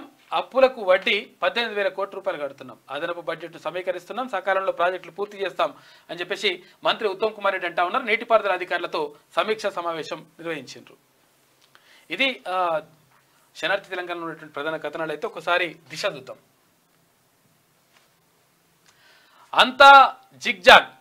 నర్సింగ్ సీనియారిటీ లిస్టులో తప్పులంట. 32 ఏళ్లకు 14 గంట, 4 ఏళ్ళు ఉన్న వాళ్ళకు 24 సంవత్సరాలు. పేర్లు సర్వీస్ వివరాల్లో గందరగోళం. ఇక ఇవాళ కౌన్సిలింగ్ అంటూ సర్క్యులర్ జారీ చేసిండ్రు. ఇప్పటికీ ప్రకటించిన రివైజ్డ్ లిస్టు నర్సుల్లో నెలకొన్న గందరగోళం అంట. చూసుకోరు మరి ఇట్లా. మళ్ళీ టీఆర్ఎస్ తెర మీదకి. పార్టీ పేరు మార్పు ఇష్యూ, నేమ్ చేంజ్ పై ఎన్నికల సంఘాన్ని ఆశ్రయించాలనే యోచన. దీనికి బలంగా నేతల కామెంట్లు. హరీష్ రావు మేడలో టీఆర్ఎస్ కండువా ప్రత్యక్షం. గులాబీ లీడర్లలో విస్తృతంగా చర్చ. టీఆర్ఎస్ అసలు యాక్చువల్గా టీఆర్ఎస్ తెలంగాణ రాష్ట్ర సమితి అని చెప్పేసి తెలంగాణ రాష్ట్ర ఏర్పాటు ప్రధాన లక్ష్యంగా ఏర్పడినటువంటి పార్టీ. నిజంగా 2001లో ఈ పార్టీని ఏర్పాటు చేసినప్పుడు 100% తెలంగాణ రాష్ట్రం సాకారం కావాలి, నేను దాన్ని బొంత పురుగును ముద్దు పెట్టుకుంటా, ఇంకేదో చేస్తా అని చెప్పిండు కాక. అయితే నిజంగా మరి చేసినాక ఆ తర్వాత 2 సార్లు అధికారం కట్టబెట్టిండ్రు తెలంగాణ ప్రజలు. అట్లా అధికారం కట్టబెట్టిన తర్వాత వీళ్ళకి అహంకారం పెరిగిపోయింది. కండ్రు నెత్తిలకు పోయిన, నెత్తిలకు కాదు ఇంకేడుకోపోయినాయి. ఇక పోయిన తర్వాత అట్లా అప్పుడు పరిస్థితి ఏమైంది? ప్రజలను పట్టించుకున్నటువంటి పరిస్థితి జరగలేదు. ప్రజలకు అందుబాటులో ఉండలేదు. ప్రజలకు కనీసం అసలు యాక్చువల్గా వాళ్ళ బాధ చెప్పుకుందామంటే కూడా వినటోడే లేకుండా అయిపోయిండు. తర్వాత వీళ్ళు కనీసం మంత్రులకు, ఇక్కడ ముఖ్యమంత్రి కానీ తర్వాత మంత్రులకు కానీ తర్వాత ఎమ్మెల్యేలకు కూడా కలగనటువంటి పరిస్థితిలోకి వెళ్ళిపోయిన తర్వాత ఇంత అహంకారం ఎందుకురా నాయన, మరి ఎట్లయితే ఎట్లా, మరి ప్రజలకు మేమేసి ఓట్లేసి గెలిపిస్తే మీరు గద్దె మీద కూర్చోబెడితే మరి ఇట్లా చేస్తాయని చెప్పేసి ప్రజలు భావించిన తర్వాత ఇట్లయితే కాదుగా మరి వీళ్ళ సంగతి, వీళ్ళకి మొత్తం కూడా అహంకారం పెరిగిపోయిందని చెప్పేసి తీసి బండకు పెట్టిండ్రు మొన్న ఎన్నికలలో. ఎందుకనంటే అయితే బండకు పెట్టే కంటే ముందే ఇక ఆయన ఏం చేసిండు, కాకేం చేసిండు, ఇక టీఆర్ఎస్ అంటే ఉంటే అయిపోయింది. టీఆర్ఎస్ కాదు, ఇప్పుడు మనం దేశవ్యాప్తంగా వెళ్తున్నాం, మనం జాతీయ రాజకీయాలు చేయాలి, నేను ప్రధానమంత్రి అవుతాను అనే కాడికి వచ్చి మళ్ళీ ఏది అక్కడ ఇవి ఉన్నాయి కదా ఈ పార్లమెంట్ ఎలక్షన్స్ లో కూడా, అంటే లోక్సభ ఎన్నికలకు సంబంధించి కూడా ప్రచారం చేసేటప్పుడు ఖమ్మం పోయినప్పుడు అక్కడ నామా నాగేశ్వరరావు ఉంటే నామా నాగేశ్వరరావు కేంద్ర మంత్రి అవుతుందని కూడా చెప్పిండు. అంటే నేను ప్రధానమంత్రి అయితే ఆయన కేంద్ర మంత్రి. ఇప్పుడు అయ్యా కదే లేదంటే మూడో సంబంధం పోయినట్టు. ఇప్పుడు నీకు ఒక సీటు కూడా లేదు, ఉండిపాడు కాలేదు. ఇప్పుడు అట్లా ఎట్లయితుందని చెప్పేసి ప్రజలు కూడా అనుకున్నారు, మంచిగా గట్టిగా బుద్ధి చెప్పిండ్రు. అయితే ఏమైంది, ఇప్పుడు ఇక్కడ బీఆర్ఎస్ను టీఆర్ఎస్గా మారుస్తానని చెప్పిరట. నిన్నటి ఫోటోనే ఇది, నిన్నటి ఫోటో, పాత ఫోటో కాదు, నిన్న ఫోటోనే. నిన్న ఇక మీటింగ్కి వచ్చినప్పుడు హరీష్ రావు మెల్లగా దాన్ని టీఆర్ఎస్ అయితే బాగలేదు అంటే భారత రాష్ట్ర సమితి అని చెప్తే ఎవరు కూడా నమ్మతలేరు పబ్లిక్. ఎందుకంటే అసలు యాక్చువల్గా మనము చెప్పే మాటలన్నీ కూడా జూటా మాటలే ఉంటాయి కాబట్టి నమ్మము అని చెప్పేసి అనుకున్నారంట. అనుకొని ఇప్పుడు ఏమైందంటే ఇక బీఆర్ఎస్ అయితే బాగలేదు, మళ్ళీ టీఆర్ఎస్ తెలంగాణ రాష్ట్ర సమితి అంటే తెలంగాణ పేరు ఉంటే జర సెంటిమెంట్ వర్కౌట్ అవుతుందని చెప్పేసి అనుకున్నారంట. కానీ మీరు తీసుకున్న నిర్ణయాలు మంచిగా ఉంటే వర్కౌట్ అవుతుంది కాక, నిర్ణయాలు మంచిగా లేకపోతే ఎట్లా వర్కౌట్ అవుతుంది? పేరు మారిస్తే మొత్తం కూడా అంత కథ అంతా చేంజ్ అయిపోతుంది కాదు, అది అట్లా. నేడు లక్ష మాఫీ, ఈ నెలాఖరులోగా 1,50,000, ఆగస్టు ఫస్ట్ వీక్ లో 2 లక్షల వరకు 3 దశల్లో రుణమాఫీ కంప్లీట్. దేశంలోనే తెలంగాణ చరిత్ర సృష్టిస్తుంది. అన్ని రాష్ట్రాలకు ఇది ఆదర్శం కావాలి. జాతీయ స్థాయిలోనూ చర్చ జరగాలి. పార్లమెంట్ లో ఎంపీలు సైతం ప్రస్తావించాలి. రాహుల్ గాంధీ మాటను నిలబెట్టుకున్నాం. నేడు గ్రామాలు మండలాల్లో బైక్ ర్యాలీలు, రైతులతో కలిసి సంబరాలు నిర్వహించాలి. కాంగ్రెస్ నేతలతో సీఎం రేవంత్ రెడ్డి. ఇక మొత్తం మీద ₹1,00,000 రుణమాఫీ చేస్తామని, తర్వాత 3 రోజుల పాటు సంబరాలు నిర్వహించాలని చెప్పేసి కూడా రాష్ట్ర ప్రభుత్వం భావిస్తూ ఉంది. ఇక రంగంలోకి రేవంత్, తర్వాత భట్టి. పార్టీ ప్రభుత్వం మధ్య కోఆర్డినేషన్ కోసం వాళ్ళని చేస్తూ ఉన్నారు. ఇక ప్రభుత్వ స్కీమ్స్ జనంలోకి తీసుకెళ్లాలని ప్లాన్.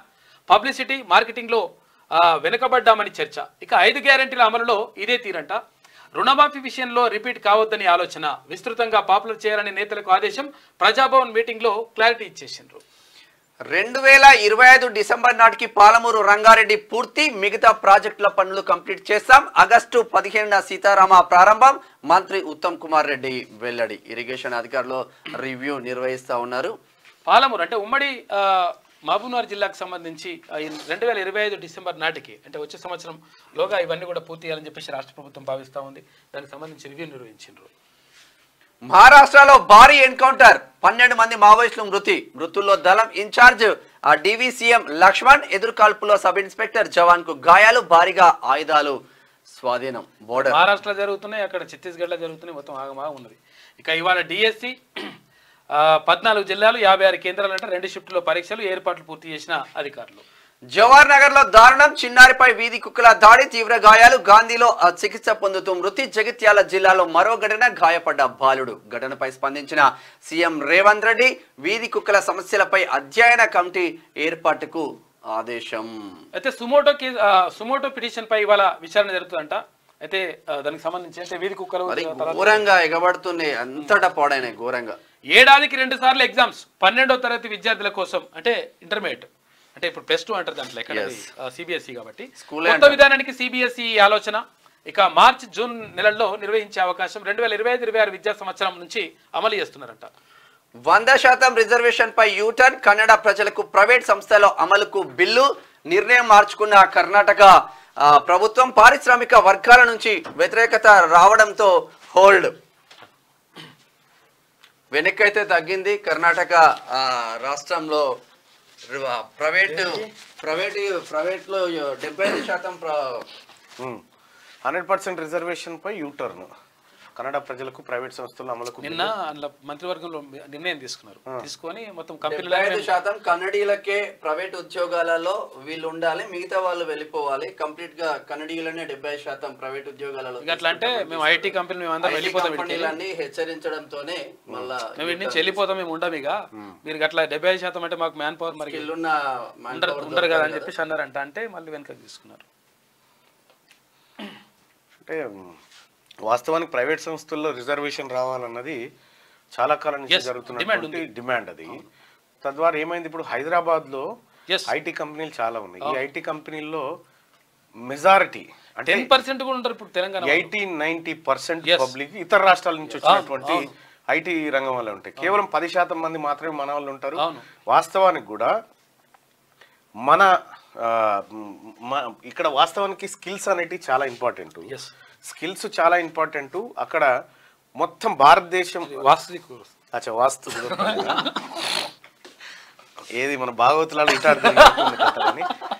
అయితే వాస్తవానికి భారతదేశం ఎందుకు ఇటువంటి అంశాలను ఎదుర్కొంటా ఉంది అని అంటే, మొత్తం ప్రపంచవ్యాప్తంగా టాప్ 300 టాప్ 300 యూనివర్సిటీస్ తీసుకుంటే, టాప్ 300 యూనివర్సిటీస్ ఏవైతే ఉన్నాయో, కేంబ్రిడ్జ్ యూనివర్సిటీ, తర్వాత కొలంబియా యూనివర్సిటీ, ఆక్స్ఫర్డ్ యూనివర్సిటీ, ఇటువంటి టాప్ 300 యూనివర్సిటీలు,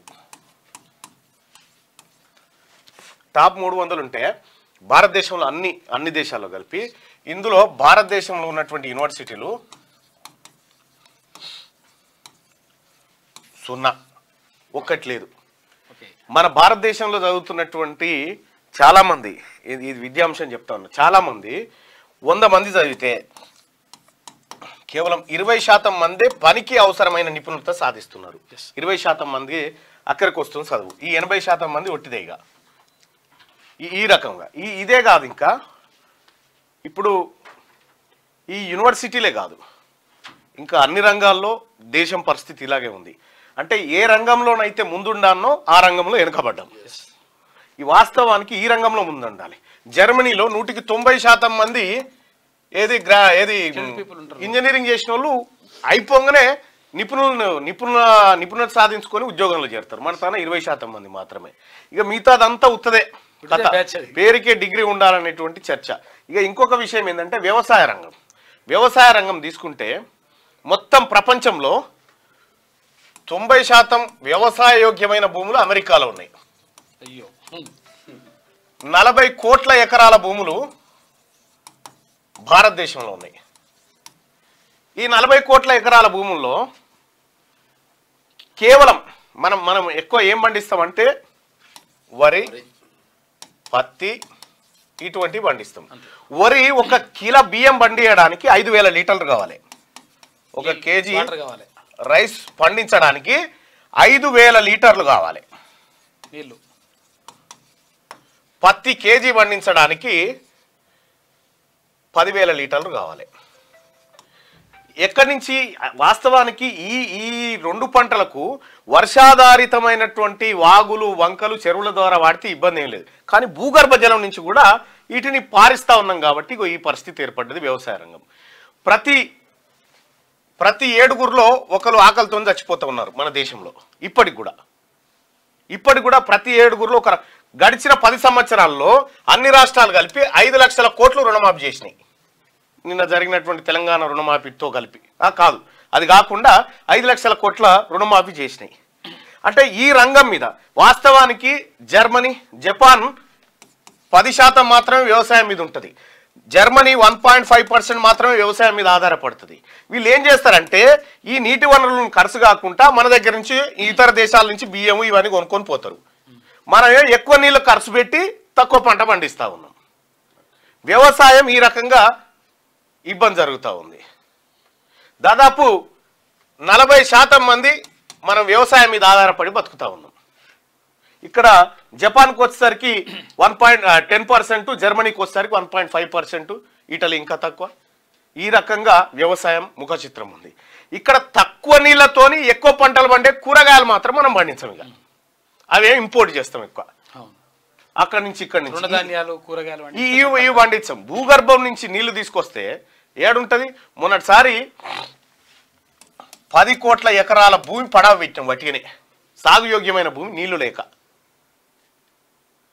వ్యవసాయ రంగంలో సమూలమైన మార్పులు రాకపోతే వ్యవసాయం ఎప్పటికి కూడా పండగ కాదు. అదిగా ఎప్పటికి దండగనే అవుతుంది.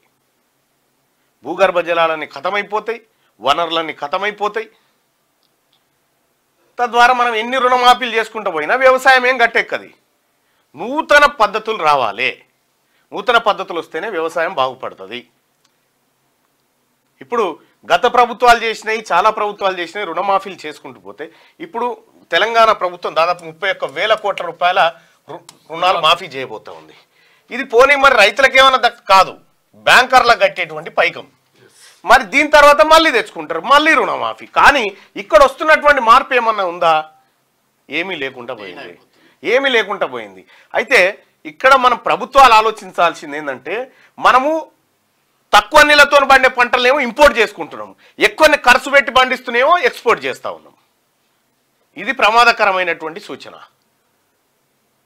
చాలా మంది అంటారు, సరే మనం ఓపెన్గా మాట్లాడుకుంటే 31,000 కోట్ల రూపాయలు రైతులకు రుణమాఫీ చేసినాం. సరే ఎక్కడి నుంచి కడతాం ఈ పైసలు? రైతు కొడుకు మీద పన్నేసి రైతు అప్పు కట్టాలి, అంతే కదా? అంతే. కానీ ఇది దీని నుంచి వచ్చినటువంటి ఉత్పత్తి. సరే రైతాంగానికి ఎంత చేసినా తక్కువే, వాళ్ళు దేశానికి అన్నం పెడుతున్నారు, ఎటువంటి అని చెప్పుకోవచ్చు. కానీ మన వ్యవసాయ రంగంలో రైతాంగానికి ప్రభుత్వాలు చేయాల్సినటువంటి సహాయం ఎక్కడ అంటే, ఇక్కడ మార్పులు చేర్పులు తీసుకొచ్చే కాడ రాష్ట్రాలు కానీ దేశాలు కానీ దీనిపైన ప్రత్యేక దృష్టి పెడితే బాగుంటుంది. మనం ఇట్లా ఎన్ని చేసుకుంటూ పోయినా కూడా జరిగే పరిణామం ఇదే. కాబట్టి ఈ 31,000 కోట్లు చేసినా 5 లక్షల కోట్లు చేసినా ఏది చేసినా కూడా శాశ్వతంగా రైతు, నీకు అమెరికాలో ఉన్నటువంటి రైతు లాభసాటిగా ఉంటాడు, ఇతర దేశాల్లో ఉన్న రైతు లాభసాటిగా ఉంటాడు. కానీ మనం లాభసాటిగా లేము. కారణం మనం పండించే పంటలు, మనం వర్షాధారిత పంటలను కూడా మనం భూగర్భ జలాలతో పండిస్తూ ఎక్కువ శ్రమ పెడతా ఉన్నాం. కాబట్టి కారణాలు ఇవన్నీ ఉన్నాయి. సో మొత్తానికి ఇక్కడ ఇంజనీర్లో ఏదో స్కిల్స్కి సంబంధించింది వచ్చాయి. స్కిల్ యూనివర్సిటీ అంటున్నాం. వ్యవసాయ రంగంలో అదే పరిస్థితి, విద్యారంగంలో అదే పరిస్థితి. ప్రపంచవ్యాప్తంగా 300 యూనివర్సిటీలు టాప్ 300లో ఒక్క ఇండియాది లేదంటే మీరు అర్థం చేసుకోరు. ఇక ఒక్క ఇండియా యూనివర్సిటీ లేదు. ఇక మన చదువులు గట్లుంటాయి. ఇంకా రకరకాలు ఉన్నాయి, రోజు కూడా చెప్పుకుందాం. ఏది ఎక్కడున్నాం? పోస్టులు 2,200, హాజరు 25,000కు పైగానే. ముంబైలో ఎయిర్ ఇండియా వాకిన్ ఇంటర్వ్యూ, ఉద్యోగాల కోసం ఎగబడిన యువత, సర్టిఫికెట్లు పట్టుకొని గంటల తరబడి క్యూలో, స్వల్ప తొక్కిసలాట, పలువురికి అస్వస్థత. నిజంగా మన కాడ స్కిల్ ఉంటే ఇంటికే వచ్చి తీసుకొని పోతాయి కంపెనీలు. అంటే స్కిల్స్ ఇక్కడ యూనివర్సిటీలు మన దాని ఉన్నటువంటి మల్లారెడ్డి యూనివర్సిటీ, అనురాగ్ యూనివర్సిటీ, ఇంకేదో యూనివర్సిటీ, కేవలం ఏం లేదు దందాల కోసమే ఇవి. దీని నుంచి బయటకు వచ్చేటువంటి యువతకి స్కిల్స్ ఉంటలేవు, ఏముంటలేవు. ఇది నేను కాదు, పిల్లల తల్లిదండ్రులు చెప్తున్నటువంటి మాట. ఇవాళ ఒకప్పుడు ఉస్మానియా యూనివర్సిటీలో చదువుకున్నటువంటి గ్రాడ్యుయేట్ అంటే ఎంత వాల్యుబుల్ ఉంటుండే. ఇలా వట్టిగానే అయిపోయింది అంతా. యూనివర్సిటీలు నాశనం అయిపోయినాయి, విద్య మొత్తం అస్తావ్యస్తం అయిపోయింది. ఇప్పుడు చాలామంది నిరుద్యోగులు డిఎస్సి వాయిదా వేయాలంటున్నారు. డిఎస్సి సరే, అది ఇవాళ పరీక్ష ఏదో జరుగుతున్నట్టు అయిపోయింది. కానీ నేనేం చెప్తా ఉన్నా, ఈ స్కూళ్ళలో కేవలం 24 లక్షలకు పడిపోయింది విద్యార్థుల సంఖ్య. ఇది ఇంత క్రమంగా పడిపోతా ఉంటే నువ్వు డిఎస్సి రాసి ఎవరికి చెప్తావు చదువు? బళ్ళే పోరగాడు లేకపోతే ఎవరికి చెప్తావు? కాబట్టి ప్రజలంతా ప్రభుత్వ స్కూళ్ళల్లో విద్యార్థుల సంఖ్యను పెంచడం కోసం ప్రయత్నం చేస్తే ఉద్యోగాలు ఉంటాయి, లేకపోతే ఉద్యోగాలు కూడా పోతాయి. ఒక్కొక్క దేశంలో కేవలం 9 మంది పిల్లలకు ఒక సారు ఉంటే మన తాను 24 మంది పిల్లలకు ఉంటాడు ఒక సారు. ఉండాల్సిన బడిలో ఎక్సిస్ ఉంటారు. ఇట్లా విద్యా వ్యవస్థ సత్యనాశనం, వ్యవసాయం సత్యనాశనం, అన్ని రంగాలు కేవలం రాజకీయ పార్టీలు వాళ్ళ స్వలాభం కోసం ఈ రంగాలన్నింటి సర్వనాశనం చేసి కూర్చున్నారు.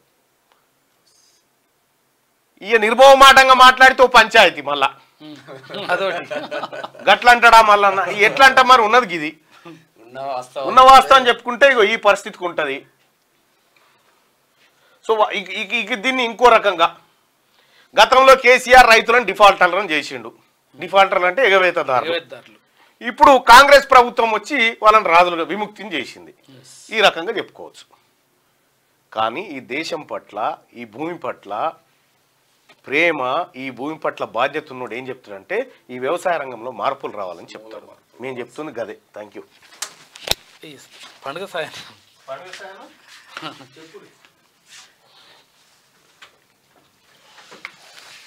పేదల ఆకలి తీర్చి అండగా ఉండి బహుజన ఆశా జ్యోతి పండుగ సాయన్న ఆయన ఖ్యాతిని జాతీయ స్థాయిలో చాటుదాం. మహబూబ్ నగర్ ఎంపీ డికే అరుణ అంటా ఉంది. ఇక మన్యంకొండ వద్ద 25 అడుగుల విగ్రహం పాలమూరు ఎమ్మెల్యే ఎన్ఎం శ్రీనివాసరెడ్డి చెప్తున్నటువంటి మాట. సాయన్న స్ఫూర్తితో సేవలందాలి. మక్తల్ ఎమ్మెల్యే శ్రీహరి కుల మతాలకు అతీతంగా పోరాటాలు. మాజీ మంత్రి శ్రీనివాస్ గౌడ్ సాయన్న విగ్రహ ఏర్పాటుకు సీఎం ను కలుస్తాం. కాంగ్రెస్ రాష్ట్ర నేత నీలం మధు ముదిరాజ్. మహబూబ్ నగర్ జిల్లా హన్మాడలో సాయన్న విగ్రహావిష్కరణ భారీగా హాజరైన ప్రజలు. నిజంగా నీలం మధు అయితే ముదిరాజులకు సంబంధించి నిజంగా ఆయన ఐకాన్ గా తీసుకోవచ్చు. పండుగ సాయన్న ఆయన పోరాటాలు, తర్వాత ఆయన ఇచ్చినటువంటి స్ఫూర్తి, పేదల ఆకలి తీర్చేందుకు అంటే యాక్చువల్గా చాలా మందికి ఆయన మొత్తం అండగా నిలిచిండు. తర్వాత ఒక పోరాట యోధునిగా ఉన్నాడు, బహుజన వీరుడుగా చరిత్రల పుటల్లో ఉన్నాడు. అయితే అసలు యాక్చువల్గా ఏంటంటే మరుగున పడేసిండు చాలా మంది ఆయన చరిత్రని. అంటే ముదిరాజులకు సంబంధించినటువంటి ఐకాన్గా ఉన్న పండుగ సాయన్న చరిత్ర మరుగున పడిపోయింది. కాబట్టి ముదిరాజులు దీనిపైన దృష్టి పెట్టాలి. అంటే నేను ఇప్పుడు కులాలను రెచ్చగొట్టడం కాదు, కాకపోతే ఏంటంటే మన అస్తిత్వాన్ని కాపాడుకోవాలంటే గత చరిత్రను ఒకసారి చదువుకోవాలి, గత చరిత్రను ఒకసారి తెలుసుకోవడం ద్వారా వాళ్ళని స్ఫూర్తి పొందడం ద్వారా మళ్ళీ ముందుకెళ్ళేటువంటి అవకాశం ఉంటుంది. ఇక్కడ అప్పుడు సర్దార్ సర్వాయి పాపన్న గౌడులకు ఎట్లనో తర్వాత ముదిరాజులకు ఇక్కడ పండుగ సాయన్న అట్లా ఉంటాడు. కాబట్టి వాళ్ళ పోరాటాలంతా కూడా పేదల కోసం, పేదల ఆకలి తీర్చడం కోసం, తర్వాత ఎవరైతే బడుగు బలహీన వర్గాలు ఉన్నారో వాళ్ళని పైకి తీసుకురావడం కోసం వాళ్ళ పోరాటాలను కూడా చేసిండ్రు. కాబట్టి అలాంటి స్ఫూర్తిని మళ్ళీ తీసుకోవాల్సిన అవసరం ఉన్నది. ముదిరాజులు ఆయనని స్ఫూర్తిగా తీసుకోవాల్సిన అవసరం, ముదిరాజులే కాదు బహుజన వీరుడు ఆయన, అందరూ కూడా తీసుకోవాల్సిన అవసరం ఉన్నది. ఇక్కడ వాస్తవంగా నీలం మధు ముదిరాజు పండుగ సాయన్న వారసుడిగా ముందుకు వెళ్తా ఉన్నాడు. రాష్ట్ర వ్యాప్తంగా గుర్తింపు తెచ్చుకున్నాడు నీలం మధు ముదిరాజు. విద్యుత్ కమిషన్ కు కొత్త హెడ్ ఎవరు? ఇక నరసింహారెడ్డి స్థానంలో సమర్థత కోసం వేట, ఇక సమర్థుల కోసం వేట. ఇక ఎంపిక ప్రక్రియలో ఏఐసిసి లీడర్ల ప్రయత్నం అంట. నాన్ తెలుగు జడ్జీలు ఉంటారని ఊహాగానాలు వస్తున్నాయి. ఈ నెల 22న సుప్రీంకోర్టుకు సర్కార్ రిప్లై ఇస్తుంది. ఇది ఓవరాల్ గా దిశలో ఉన్నటువంటి ప్రధాన కథనాలు అయితే ఒకసారి ఆదాబ్ హైదరాబాద్ చూద్దాం. ఆదాబ్ హైదరాబాద్. ఇక ఆజ్ కి బాత్ చూస్తే సెక్షన్లు తగ్గించే కొత్త చట్టాలు కాదు సారు, పేదవాడి బతుకులు మార్చే చట్టాలు రూపొందించండి. స్వదేశీ వస్తువులను వినియోగించే చట్టాలను అమలు చేయండి. గల్ఫ్ బాధితుల సమస్యల కృషికి చట్టాలను తెండి. కార్మికుని కర్షకుని స్థితిగతులను మార్చే చట్టాలను తెండి. ఏ వ్యవస్థలోనైనా సంస్థలోనైనా ధరల ఆధిపత్యం లేని చట్టాలను రూపొందించండి. నిత్యావసర సరుకుల ధరలు తగ్గించేందుకు చట్టాలను అమలు చేయండి. ప్రైవేటు వైద్యశాలల్లో పాఠశాలల్లో ఫీజుల నియంత్రణకై చట్టాలు కఠినంగా అమలు చేయండి, అప్పుడే నా దేశం అభివృద్ధి చెందుతుంది అని చెప్పేసి కొత్త చట్టాలు తీసుకొస్తే పేరు మార్చడు కాదు, సెక్షన్లు మార్చడు కాదు, ఇవి చేయాలని చెప్పేసి ఆజ్కి బాత్. అధికారులకు ఆర్డర్. రోజు రోజుకు సైబర్ నేరాలు పెరుగుతున్నాయి. పని పూర్తయిన తర్వాత నేను కంప్యూటర్ ఆపేస్తాను, మీరు సిస్టమ్ లాగౌట్ చేయండి. ప్రధాని నరేంద్ర మోడీ ఆఫీస్లో అన్ని సిస్టమ్స్ బాధ్యతను ఒక్కరికి అప్పగించాలని సూచన. ఈ సైబర్ నేరాలు మొత్తం కూడా పెరిగిపోతున్నాయి, చాలా జాగ్రత్తగా ఉండండి. ఫ్రీగా పైసలు వస్తాయి, ఉట్టిగా వస్తాయి, తర్వాత లోన్ యాప్లు ఎవడియడు, ఇవన్నీ క్లిక్ చేస్తారు, క్లిక్ చేస్తే ఆగమైపోతారు, మీ అంత మొత్తం పీక్తాయి, మొత్తం వెళ్ళిపోతాయి అట్లకెళ్ళి. కాబట్టి చాలా జాగ్రత్తగా ఉండండి. ప్రధాని కూడా చెప్తా ఉన్నారు. పైసా పోగేసిస్తున్న 3 విడతల్లో రైతు రుణమాఫీ నిధులు జమ. 18న అంటే ఇవాళ సాయంత్రం 4 గంటల్లోగా 1 లక్ష వరకు రుణమాఫీ. రేషన్ కార్డు లేని 6 లక్షల మందికి రుణమాఫీ. ఇక పథకం అమలు కోసం నిద్రలేని రాత్రులు గడిపాం. రైతుల ఆత్మహత్య నివారణకి హామీల అమలు. ఇక రాహుల్ హామీ ఇస్తే అమలవుతుందన్నదే లక్ష్యం. ఇక వీడియో కాన్ఫరెన్స్ ద్వారా పాల్గొంటానన్న రేవంత్ రెడ్డి. ప్రజాభవన్ సమావేశంలో సీఎం రేవంత్ ఉద్ఘాటన అని చెప్పేసి ఒక వార్త ఇవాటి నుంచి. గడ్చిరౌలిలో భారీ ఎన్కౌంటర్, ఎదురుకాల్పులో 12 మంది మావోయిస్టులు మృతి అంటూ ఒక వార్త చూస్తున్నాం. Helicopter missing. మహారాష్ట్ర డిప్యూటీ సీఎంలకు తప్పిన పెను ప్రమాదం. నాగ్పూర్ నుంచి గడ్చిరౌలి బయలుదేరిన అజిత్ పవార్, ఫడ్నవీస్. ప్రతికూల వాతావరణంలో దారి తప్పిన వారు ప్రయాణిస్తున్న హెలికాప్టర్ పైలట్ చాకచక్యంతో సేఫ్ ల్యాండింగ్. హైకోర్టు శ్రేణి లెక్కర్ చేయని సెక్రటరీ. మైనార్టీ గురుకులాల్లో ప్రమోషన్లు, బదిలీలో అర్హులకు అన్యాయం జరిగింది. ఇక సిసిఏ రూల్స్ 34, 35 పక్కన పెట్టిన కార్యదర్శి. రూల్స్కి వ్యతిరేకంగా సీనియారిటీతో ప్రమోషన్ లిస్టు. ఇక ఫీమేల్ ఎంప్లాయీస్ని బాయ్స్ స్కూల్స్కు బలవంతంగా అలాట్ చేసిందంట. ఇక ప్రమోషన్లో ముందుంటారని అబద్ధపు వాగ్దానాలు. ఇక హెడ్ ఆఫీస్లోని అధికారుల అవగాహన రాహిత్యం వల్లే నష్టం జరుగుతూ ఉందంట. న్యాయం చేయనంటూ మైనార్టీ గురుకుల టీచర్లు డిమాండ్ చేస్తా ఉన్నారు. ఈ మైనార్టీ గురుకులాల్లో మొత్తం చాలా క్రమాలు జరుగుతూ ఉన్నాయి. ఎవడు పోయడానికి లేదు, సెక్రటరీ ఇష్టం వచ్చినట్టుగా చేస్తా ఉన్నారంట. దీనిపైన ప్రత్యేక దృష్టి పెట్టాల్సిన అవసరం 100% ఉన్నది. వాళ్ళ టీచర్లను వేధిస్తా ఉన్నారు, తర్వాత రకరకాలుగా అన్యాయం జరుగుతుందంట. చూడండి ఒకసారి. 4 నెలల్లో నైని బ్లాక్ లో వేగంగా బొగ్గు తవ్వకాలు. ఒడిశాలో సింగరేణి ప్లాంట్ మొదలు. ఉపాధి కల్పించాల్సి ఉందన్న ఉప ముఖ్యమంత్రి. వారికి R&R ప్యాకేజ్ ఇవ్వాలని వ్యాఖ్య. అధికారులకు డిప్యూటీ సీఎం భట్టి ఆదేశాలు. దాంట్లో ఆ ముఖ్యమంత్రి చెప్తే ఆయన ఒప్పుకున్నాడు. ఇక డిఎస్ఈలో తిష్ట వేసిన త్రిమూర్తులు అంట. 30 ఏండ్లకు పైగా డైరెక్టర్ ఆఫ్ స్కూల్ ఎడ్యుకేషన్లోనే మకాం వేసిండ్రు. తెలంగాణ ప్రభుత్వ ఉత్తర్వులు బేఖాతర్. ఇక డిఎస్ఈ తిష్టరాయుళ్ళు చెప్పిందే వేదం. కింది స్థాయి ఉద్యోగులను పెట్టించుకుంటున్న వైనం. ఇక ప్రమోషన్లు, బదిలీలు చేయించడంలో సిద్ధహస్తులంట. యథేచ్ఛగా అక్రమాలకు పాల్పడుతున్న చర్యలు శూన్యమని చెప్పేసి ఇక్కడ డైరెక్టర్ ఆఫ్ స్కూల్ ఎడ్యుకేషన్లో మొత్తం అక్రమాలు జరుగుతున్నట్టు చూడరు ఒకసారి. 8 కోట్ల ఉద్యోగాలు ఇచ్చారా ఎక్కడ? ట్విట్టర్ వేదికగా ప్రశ్నించిన ప్రియాంక. 8 కోట్లు కదా, ఓకే. ఇక 100 ఏళ్లకు ఇండియాకు అంట. ఛత్రపతి శివాజీ ఆయుధం వచ్చేసింది అంటే కొన్ని సంవత్సరాల తర్వాత వచ్చిందని. ఇక బ్రిటన్ నుంచి భారత్కు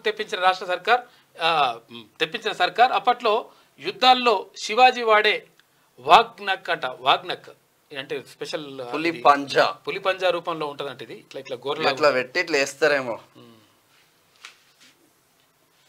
ఇది ఇట్లా ఉంటే సామాన్యునికి గుది పండగ. టిఎస్ బీపాస్ ప్రమాద గంటికలు మోగిస్తున్న టిఎస్ బీపాస్. దొంగలకు సర్దిగడుతున్న టౌన్ ప్లానింగ్ అధికారులు. వెబ్సైట్ లో పారదర్శకత ఆప్షన్ మాయం. తొలగించిన టౌన్ ప్లానింగ్ పర్యవేక్షణ. మరి పారదర్శకత ఎక్కడుందని తొలగించిన పాపం ఏం చేస్తారు వాళ్ళు. అన్ని సక్రమంగా ఉన్న వసూలకు పాల్పడుతున్న వైనం. టిఎస్ బీపాస్ చట్టాన్ని ప్రక్షాళన చేయకుంటే ప్రభుత్వానికి కష్టకాలం. ఐఏఎస్ స్థాయి అధికారులతో పర్యవేక్షించాలని సామాజికవేత్తల డిమాండ్ చేస్తా ఉన్నారు. అన్ని శాఖల్లో అట్లనే ఉండి సమూల మార్పులు రావాల్సిన అవసరం. హైదరాబాద్ అప్డేట్స్ అయితే ఒకసారి ఈనాడు చూద్దాం.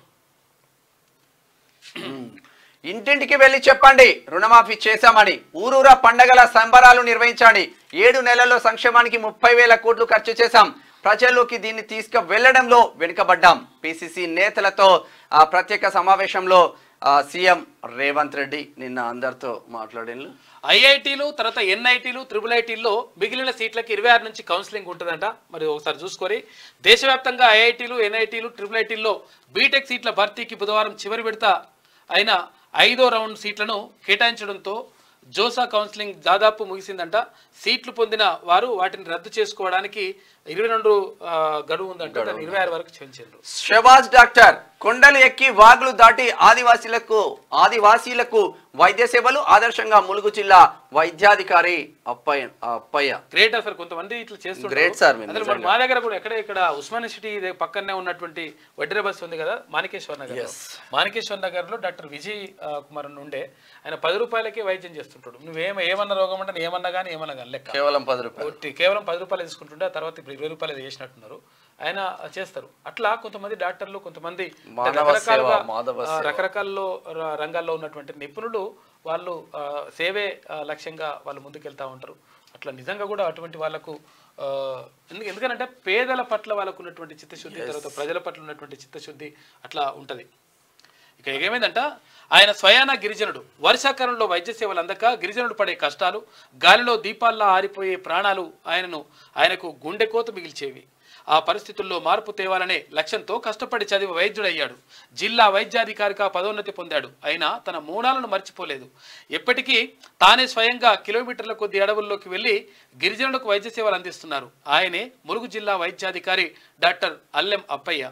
ఇక మంగళవారం ములుగు జిల్లాలోని వాజేడు మండల కేంద్రానికి 16 కిలోమీటర్ల దూరంలో ఉన్న పెనుగోడు గ్రామానికి వచ్చి సిబ్బందితో కలిసి ఇలా వాగులా వెళ్ళిపోయినట వైద్యాధికారి. నిజంగా గ్రేట్ అసలు. జల వనరుల పరిరక్షణపై ఏఐ చెరువుల్ని కబ్జా చేస్తే అలారం మోత, ఆక్రమణల నిరోధానికి ఉపగ్రహ సాంకేతికత, తమిళనాడులో వినూత్న ప్రయోగం, ఐఐటి మద్రాస్ నిపుణుల సహకారం. నిజంగా తెలంగాణలో పెట్టాలి. దొంగలు రాత్రికి చెరువులను కబ్జాలు పెట్టేస్తారు. గడ్చిరోలి జిల్లాలో భారీ ఎన్కౌంటర్, 12 మంది మావోయిస్టులు మృతి, 2 జవాన్లకు గాయాలైనవి. 2.50 లక్షల కోట్లు రాష్ట్ర బడ్జెట్ అంట. కేంద్ర గ్రాంట్లు, రుణాలు 60,000 కోట్లని అంచనా. 25న శాసనసభలో ప్రవేశపెట్టనున్న రాష్ట్ర ప్రభుత్వం. రామోజీరావు జీవితాంతం ప్రజాపక్షమే. జర్నలిజంలో ఉన్నత విలువలు పాటించారు. ఆయన జీవితం యువతరానికి ఆదర్శం. ఆయనను స్ఫూర్తిగా తీసుకొని ఉన్నత స్థానాలకు ఎదగాలి. బ్రహ్మకుమారిస్ ఆధ్వర్యంలో జరిగిన సంస్మరణ కార్యక్రమంలో మాజీ ఉపరాష్ట్రపతి వెంకయ్యనాయుడు మాట్లాడిండు. నిజంగా కూడా ఆయన ఎప్పుడు కూడా ప్రజల పక్షాన ఉన్నాడు. కర్ణాటకలో ప్రైవేట్ ఉద్యోగాలన్నీ కన్నడీలకే. ఎక్స్లో కర్ణాటక సీఎం కార్పొరేట్ ఐటీ వర్గాల నుంచి విమర్శలు. బ్యాక్ వచ్చేసిండు. యూపీ భాజపాలో కలకలం. నడ్డాతో డిప్యూటీ సీఎం మౌర్య అంట అధ్యక్షుడు భూపేంద్ర భేటీ అయ్యిండ్రు. వీధి కుక్కల బెడదపై తక్షణ చర్యలు. టోల్ ఫ్రీ నంబర్ ఏర్పాటుకు సీఎం రేవంత్ రెడ్డి ఆదేశం. జవహర్ నగర్ లో చిన్నారి మృతి ఘటన కలచివేసిందని వ్యాఖ్య. రాష్ట్రంలో భారీ నుంచి అతి భారీ వర్షాలంట. నువ్వెవరయ్యా? ఏ కారో గాలానికో చిక్కిపోకుండా చిక్కకపోతుందా అనుకుంటే నువ్వు వచ్చి పడ్డావు. మంచిగా ఉండదు కథ. ఇది ఈనాడులో ఉన్నటువంటి ప్రధాన కథనాలు అయితే ఒకసారి ఈమె ఏమంటుందో చూద్దాం. ఈమె మొత్తం జర ఆగమాగమే చేస్తుంది. సింగరేణి ప్రమాదం ఒకటి. రాజకీయాల్లో కక్ష సాధింపులకు చోటు లేదు. కక్ష సాధింపులకు చోటు లేదని చెప్పేసి మీరే చెప్పాలి. చూపియాలా ఒకసారి తీసి చూపిస్తాం. అయితే అనారోగ్యంతో ఉన్న ఎల్బీ నగర్ ఎమ్మెల్యే సుధీర్ రెడ్డిని చూసింది కానీ మరి సుధీర్ రెడ్డి కూడా కొంచెం రెడీ చేసి చూడాల్సి ఇటు అటు సైడ్ చేయి పట్టుకుంటున్నాడు ఆయన కూడా. ఇక సుప్రీంకోర్టు తీర్పునే తప్పుపడతారా? స్థాయి మరిచి కేసీఆర్పై వ్యాఖ్యల. కోర్టు తీర్పును తప్పుపట్టిన మీపై చర్యలు ఎందుకు తీసుకోకూడదు? కవితను దోషి ఎలా అంటారు? జస్టిస్ నరసింహారెడ్డిపై కృషా చూసుకో. నువ్వే మాట్లాడాలి. ఇక కన్నడ నాట లోకల్ రచ్చ అని చెప్పేసి ప్రైవేట్ ఉద్యోగాల స్థానికత రిజర్వేషన్ గింత పెద్దగా వేసింది. ఆమెకు మనకంటే నక్సల్స్ మృతి, ఫిరాయింపు ఎమ్మెల్యేలు మాజీలు అయ్యేదాకా మాజీలేడు కాదు, గంపగూతగా తీసుకొని కుమ్మరిస్తారట. చూసుకో. ఇక నిద్రపోకండి. డిఎస్సి పైన కూడా మీరు ముందే ఆమరణ నిరాహార దీక్ష చేస్తే మంచిగా ఉంటుంది. బిల్లా రంగాలని ముఖ్యమంత్రి అని ఉండే అప్పుడు. జన్మలో కాంగ్రెస్ కోటేయం. రేవంత్ ఖబర్దార్, మీ పార్టీ పతనం మొదలైంది. ఈ స్థానిక ఎన్నికల్లో అడుగడుగున అడ్డుపడతామని చెప్పేసి నిరుద్యోగులు అంటున్నట్టుగా. ప్రాణాలు తీస్తున్న వీధి కుక్కలు.